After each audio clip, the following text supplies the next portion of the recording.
hiatus, a noun that signifies a temporary pause or gap in a sequence, series, or process. For ATI Calabarzon, hiatus is not merely a pause, but a profound act of growth and preparation for a brighter, purpose-driven future. The year 2024 is a roller coaster ride. A ride filled with triumphs, challenges, and breakthroughs. All this have given ATI Calabarzon the opportunity to pause, reflect, and reassess to pave the way for growth and resilience.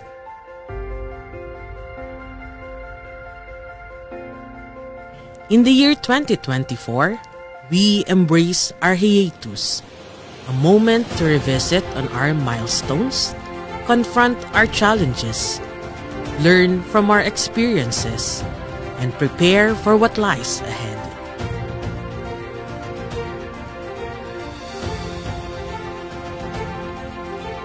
It was a positive pause that allowed the center to draw wisdom from the past while reimagining a brighter future. Just as a farmer allows the land to rest for a fallow period, understanding that the land needs to recover and restore its vitality for the next season, we too embraced this period of renewal. We took a step back, not to retreat, but to gain strength, clarity, and momentum. As we step forward, this is our turning point, our transformation. ATI Calabarzon is more than ready to redefine and elevate agriculture and fisheries extension services across the region. Through this bold step, we reaffirm our commitment to progress and innovation. Through strengthened collaboration, both within the organization and with our partners, ATI Calabarzon has successfully implemented impactful extension services throughout the region. Looking ahead, we embrace the future with renewed vision and purpose. As we enter 2025, together with our partners and the 51 dedicated men and women of ATI Calabarzon, we move forward. Stronger, more focused, and ready to take on new challenges. Emerging from hiatus, this is ATI Calabarzon. We aim higher. We exceed expectations. We deliver results towards masaganang agrikultura at maunlad na ekonomiya.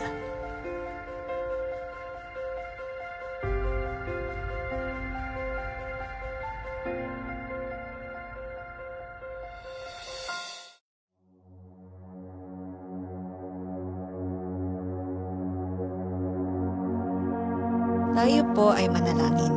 Panginoon, pakinggan niyo po ang pagtawag namin sa inyong banal na pangalan. Maraming salamat po sa araw na ito na ipinagkaloob niyo po sa bawat isa sa amin. Basbasan mo po ang aming pagtitipon at kami kaluguran mo sa araw na ito. Salamat sa pagsama niyo sa bawat kalahok, resource speaker at tagapangasiwa ng proyektong ito. Pagyamanin mo po, Panginoon, ang aming pagkikita, personal man o virtual, mula sa simula hanggang katapusan. Gabayan niyo po kami na maisagawa ang mga gawain ito na may kabutihan.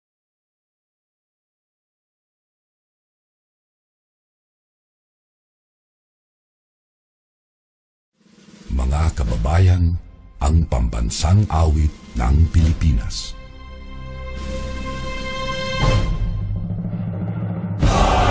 Magiliw, telas ng sinakanan, alam ng puso, sa dikit mo'y buhay. Lupang hinirang, tuyag ka ng magiting, sa manlulupin, di ka pasisingil, sa nagagang tutok sa simoy at sa langit mong pangaw, ay hinagang tulad, awit sa pagkayang minahal.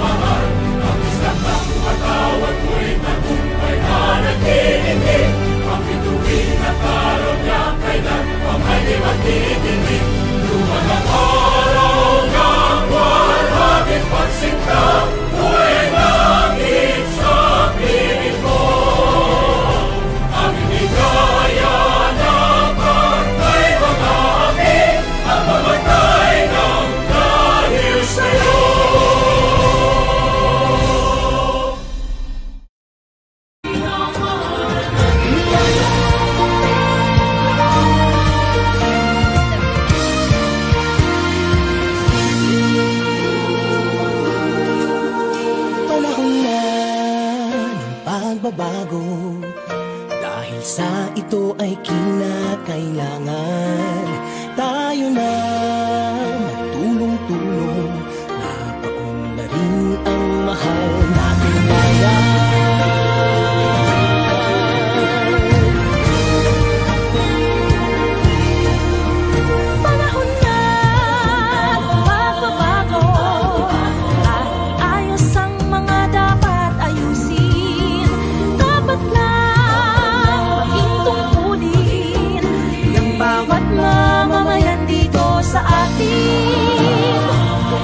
Pagbabago patungo sa pag-asenso, magsikap ng mabuti at nang guminhawa tayo. Bagong malaki natin sa mundo at ipamalas ang bagong Pilipino at bagong Pilipinas.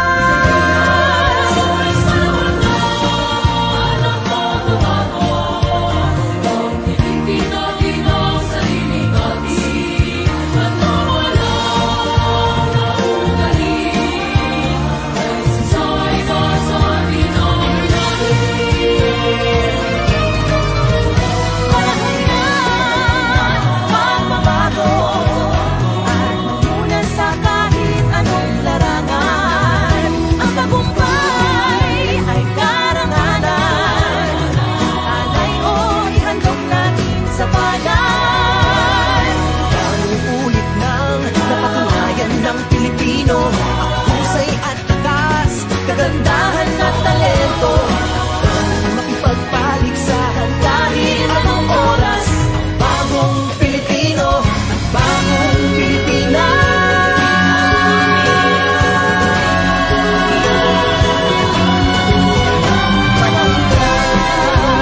Bago-bago, hindi natin ay gawing maaliwalas. Langit na magandang bukas, bunga ng bagong Pilipinas.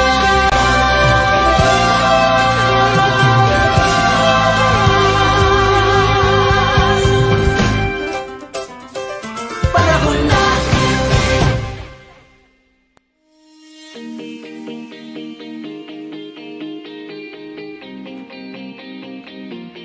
Isa pong masaganang umaga sa ating pong mga agri-netizens na po, at ngayon pong araw ng Huwebes, May 22, sama-sama po tayong alamin ang mga programa, serbisyo at aktibidad ng Department of Agriculture, Agricultural Training Institute, Calabarzon para sa sektor ng agrikultura at pangisdaan.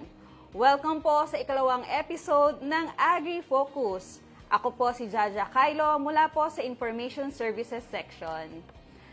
Tayo po ay live na live ngayon po sa official Facebook page at YouTube channel ng ATI Calabarzon. At kamusta po ba sa ating po mga live viewers ngayon? Hello po! Maaari niyo po bang i-share sa ating pong comment section kung saan po kayo nanonood ng ating pong programa. Siyempre gusto po natin batiin ang mga live viewers po ngayon na nanonood sa ating pong Facebook page. Kamusta po sa ating pong mga kasamahan mula po sa DAATI Calabarzon, si Sir, Kuya Ambet Limbo.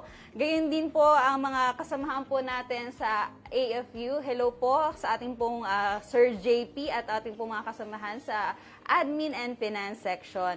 Gayon din po kay Sir Ryan Makalakad, Danilo Kasama, Ma'am Lea Opinaldo Cantos, Marife Eporac Orenday, at syempre po sa ating po mga kasamahan sa Information Services section, nandito po ang ating po mga ISS staff and ATI staff na po si Ma'am Jen, si Sir ER, syempre mga kasamahan po natin na nanonood po ngayon sa Buena Vista, Quezon. Hello po Sir Archie, Sir Gary, and Sir Hans. And mga kasamahan din po natin sa PAS na or Partnership and Accreditation section na nasa iba't ibang lugar po ngayon, no? Ayan. So, hanggang ngayon po ay ramdam pa rin po natin ang init ng panahon pero nakakaranas pa na rin po tayo ng kaunting pag-ulan sa hapon. Kaya kung tayo po ay lalabas, ay huwag pong kalimutan na magdala po ng payong, magbaon po ng netizen. Ngayon din pong buwan ng Mayo ay may isa din po tayong isang mahalagang ipinagdiriwang. Kaya po sa ikalawang episode po ng ating pong Agri-Focus, pag-usapan natin ang isa pong mensahe para po sa ating po mga magsasaka at mangingisda. Pwede niyo po bang i-comment ito sa ating pong comment section, sa baba lamang po, at amin po itong babasahin maya-maya. At kung kayo naman po ay mga farmers, youth farmer, at mangingisda po, anak ng farmer or fisher folk, kayo po ay tumutok na ngayon para po alamin ang mga programa at serbisyo po na hatid ng DAATI Calabarzon. At para pag-usapan po natin ito, makakasama po natin ngayon, nandito na po siya, ang Senior Agriculturist at syempre po Chief po ng Partnership and Accreditation Section ng ATI Calabarzon. Wala pong iba kundi si Binibining Abigail Del Rosario. Good morning, Miss Abby. Good morning. Isa pong mapagpalang umaga. Ayan. Kamusta po ba, Miss Abby? Very busy ang Partnership and Accreditation kasi kung mapapansin mo sa ating pong Facebook page, sabay-sabay or andyan yung mga launching ng mga learning site, andyan yung mga activities ng ating pong mga PAF, ESP, and syempre yung mga trainings and activities natin para sa mga farmers. Kamusta po ba ang ati Abigail? Again, pagbati po muna sa lahat ng ating manonood ngayong kasama din ng mga taga-PAS. Ayan. Okay po, Miss Abby, alam ko pong napakarami nating gustong ipamalita sa ating po mga ka-agri netizens, no? Ano po ba? Yes, no? Ay.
Ayan, no? Nabanggit nga po ni Miss Abby, ito pong ating pong selebrasyon ngayong pong buwan ng Mayo, ang Farmers and Fisher Folk Month. At syempre, binabati natin ang ating pong mga live viewers ngayon na nakatutok sa ating pong ATI Calabarzon Facebook page at YouTube channel. Syempre, yun nga po mga ka-agri netizens, kung kayo po ay nanonood po at nakatutok po ngayon, maaari po ba at mga mangingisda. Syempre, yung ating pong mga anak, no, ng ating pong mga stakeholders. Yes. Oo. Miss Jam, maisingit ko lamang no, yung kaugnay dito sa buwan nga ng ating mga magsasaka at mangingisda. Nagkaroon ng pag-celebration sa DA Central, no, na pinangunahan ng ating Secretary Francisco P. Tiu Laurel Jr., kung saan sinabi niya that we must continue supporting and empowering our food producers, processors, and other agri-fishery stakeholders by modernizing and mechanizing the Philippine agriculture. So, binigyan din niya yung mahalagang papel ng ating mga magsasaka at mangingisda at ang pagpapanatili din nito sa masigla at matatag na ekonomiya. Hinimok din ng ating sekretaryo na ang lahat ay suportahan po ang ating mga magsasaka sa pamamagitan ng iba't ibang inisyatibo po ng ating kagawaran at yun nga, kabilang dito yung modernization at mechanization ng agriculture no sa ating bansa. So, dako na tayo dun sa mga dun sa mga programa na meron ang ating tanggapan. Yes. Next slide. Okay. So, next slide po. Okay. So, una ay inaandyan ng mga trainings and seminars natin no under the banner program. So, ang mga magsasaka at nangingisda po natin, particularly yung ding mga kabataan no ay maaring makiisa mag-participate dito sa mga seminars na ito. So, yung mga banner programs natin ay kita po sa ating screen ngayon. Ilan dyan ay ang rice program, RCEF, corn, high value, livestock, NUPAP, OA at saka CEF-IDP. Next slide. So ayan yung sample ng ating mga ginagawang pagsasanay, Miss Jano. So we had beekeeping and then sa rice production and sa coconut din no, nagkaroon din tayo ng mga pagsasanay na isagawa ngayong taon na ito. Next slide. So isa sa mga kailangan at madaling ma-access para sa ating mga magsasaka of any age siguro kasi naman Miss Ja, halos lahat naman may cellphone na, 'di ba, ngayon? So at saka ang sabi nga ang mga Pilipino hook na hook yan sa internet, no? So naandyan yung ating mga digital platforms, no, na ating pong inihahain sa publiko. So makita natin na nandyan yung ating website, the website na maaari nilang ma-access, the eextension.gov.ph/e-learning. Very familiar ka dyan, Miss Ja. Oo. Kung saan ay may mga e-courses tayo na ino-offer patungkol sa crops, livestock, yung mga nabanggit natin na banner programs kanina. Next slide. So ito, sample, di ba, Miss Ja, ng mga courses, e-learning courses natin. Meron tayo sa KAPE, we have effective human communication and human relations. Nandyan din yung sa Crimdory. And then, we have also for ornamentals naman, no? So, yan yung mga samples natin ng e-learning courses na maaari nilang ma-access. Next slide.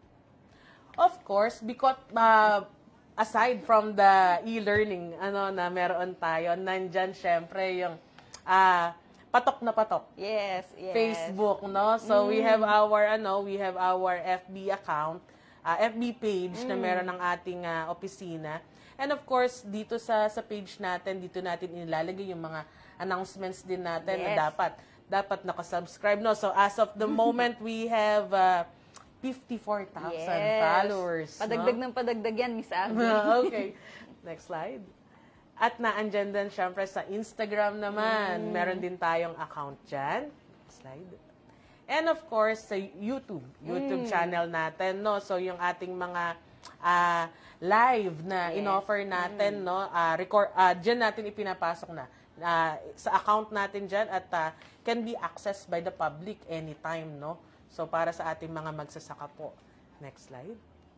Eto, Miss Ja, mainit-init pa to. Bagong-bago. Nung, ano bang araw ngayon? Webes. Nung Martes lang. Nilaunch natin with our national director, si Ma'am Rem, no? Si Engineer Remelin Recotter, ang e-library natin, no? That will be made available sa ating mga fit centers, no? And sige nga, Miss Ja, baka makakapagdagdag ka ng iba pang information. Yes, no, mga ka-agri-netizens, yung ating pong e-library ay pwede nyo pong ma-access sa ating pong mga feed centers o di po kaya sa ating pong mga LSA or kayo po mismo, no, pwede pong i-visit po ang aming pong e-library. Mainit-init pa po ito at ito po talaga ay pinaghirapan ng ating pong mga mahuhusay na kabataan mula po sa Cavite State University. So, nandyan po sa aming pong e-library, ito po mga IEC materials, no, na pwedeng gamitin po ninyo para po madagdagan ang inyo pong kaalaman. No po, nandyan po lahat ng mga kinakailangan nyo po mula po sa crops, sa livestock, sa coconut, sa NUPAP or sa urban agriculture and syempre sa coconut. Ayan. So, marami pa po, no, na pwedeng masuportahan po itong e-library. Siyempre, yung e-learning din po natin, no? Nagko-complement po yung dalawang yan. Maraming salamat, Miss Ja. O parang nabaligtad, parang ikaw ng resource person, no? Okay, so bukod dito sa e-library natin, nabanggit nga po kanina, next slide please, naandyan ang ating mga fit centers, no? Ito yung sa pamamagitan nitong mga fit centers natin na located sa mga munisipyo dito sa ating rehiyon, na ilalapit natin sa ating mga magsasaka at nangingisda yung mga impormasyon, napapanahon ng mga impormasyon na para sa kanila. So, ikaw pa rin ang mas nakababatid nito. So, ilan na nga baga, Miss Ja, ang ating fit centers or all over the region? Ay, nako, Miss Abby, kung gaano kadami din ang ating LSA, no? Pero hindi, currently, Miss Abby, nasa 75 fit centers na tayo. At syempre, yung mga minamahal natin mga LSA, meron din silang mga fit kiosk. Yes, no? oo. So, para talagang kahit sa community nila, meron pa rin makukuha ng IEC, ICT, and syempre, yung e-library pwedeng ma-explore din doon. Yes, oo. Bukod nga dun sinabi, ilan nga, Miss Ja? 75. At saka fit centers pa lang yon. So, wala pa yung mga fit kiosks natin. Wala pa. Located sa mga barangay naman, no? Ng mga centers na na-establish na natin. So, wider reach po para sa ating mga magsasaka at mangingisda, no? Ang impormasyon ay malapit na po para po sa inyo. And then, next slide po. Ayan, Miss Ja, nagpo-provide din syempre sa ATI ng technical assistance, no? Ito, Miss Ja, itong mga nakikita natin dito, yung mga ginawa ninyo sa Buenavista, Quezon, no? Nito lang, nung isang linggo. Oo, yes. Last week lang, no? Ngayon, may phase 2 sa Buenavista din. Sa Buenavista din, oo. So, because we have that Digital Farmers Program, no? So, yun, ipino-provide natin iyan.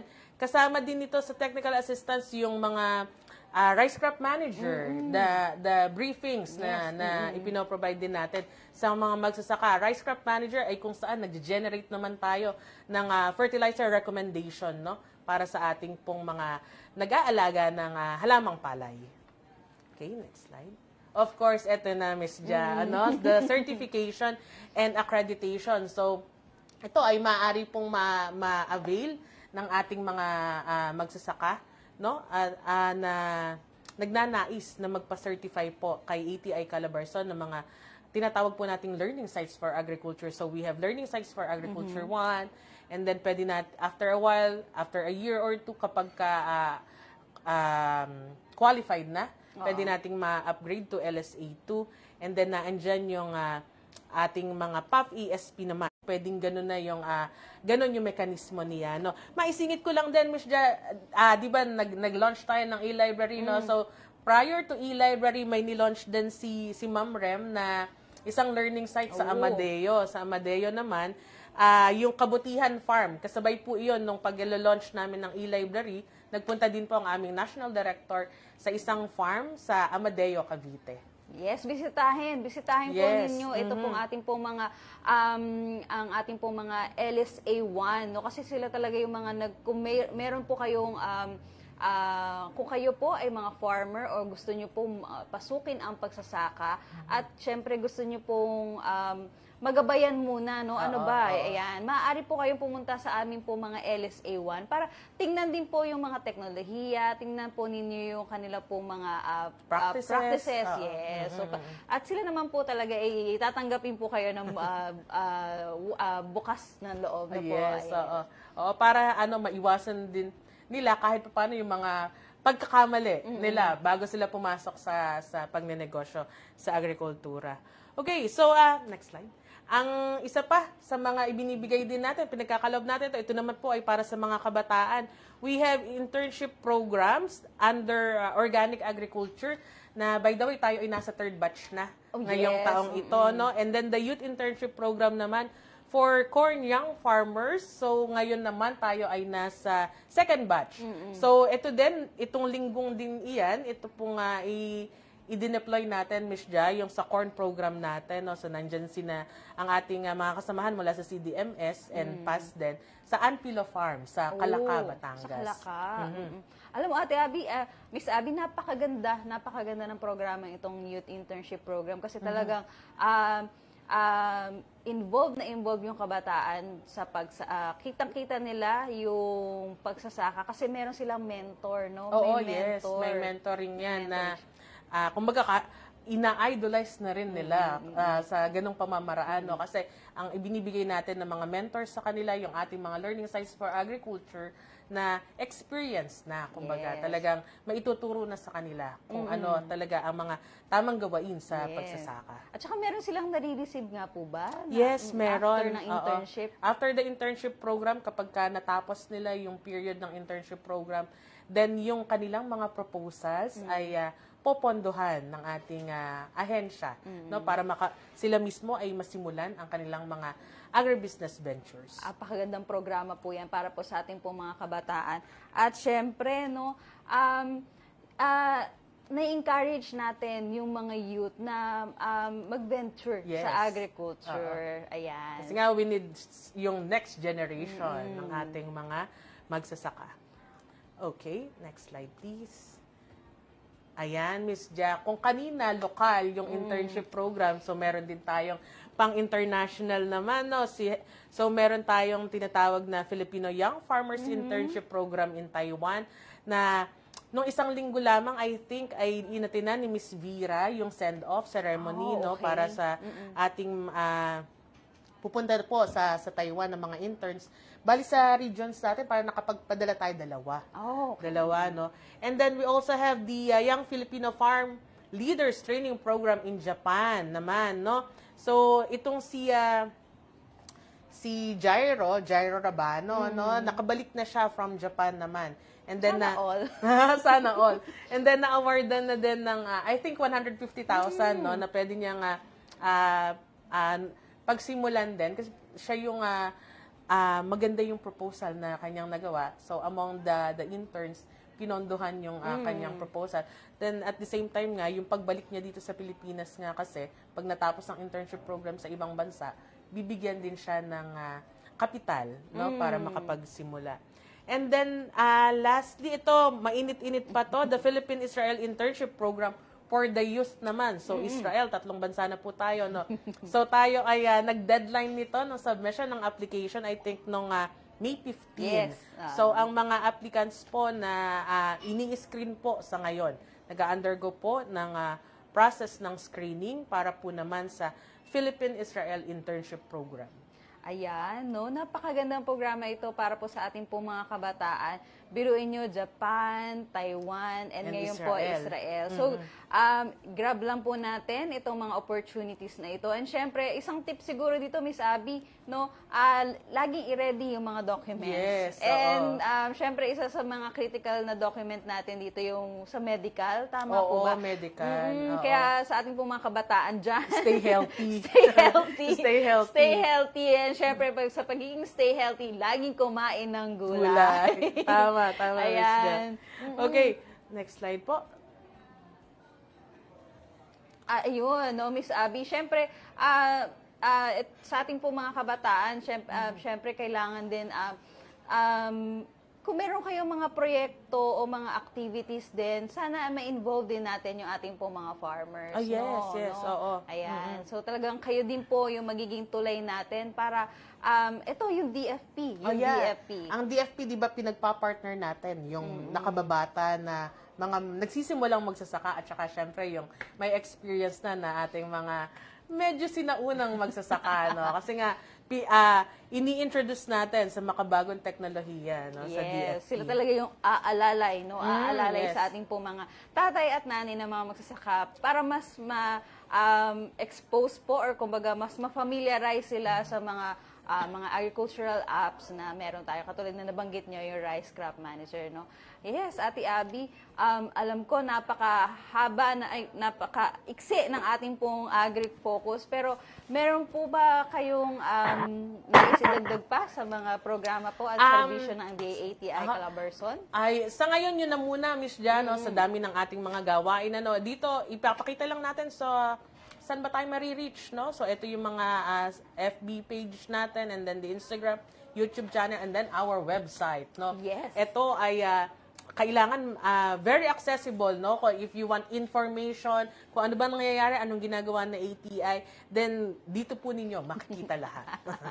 Yes, opo. Kumbaga, stay connected, no po? Stay connected with us at sa ating po mga Facebook, Instagram, and YouTube. Syempre po yung sa ating po mga website. And lalo na po yung sa mga job hiring Yes. hiring oo. po namin, opportunities, dyan po natin, dyan po. Yan lamang po ang inyo pong puntahan na po. And yun, Miss Abby, alam kong kayo talaga kayo yung section na talagang pumupunta sa ating po mga farmers. Meron po ba kayong nais ibigay na mensahe po para po sa ating po mga stakeholder?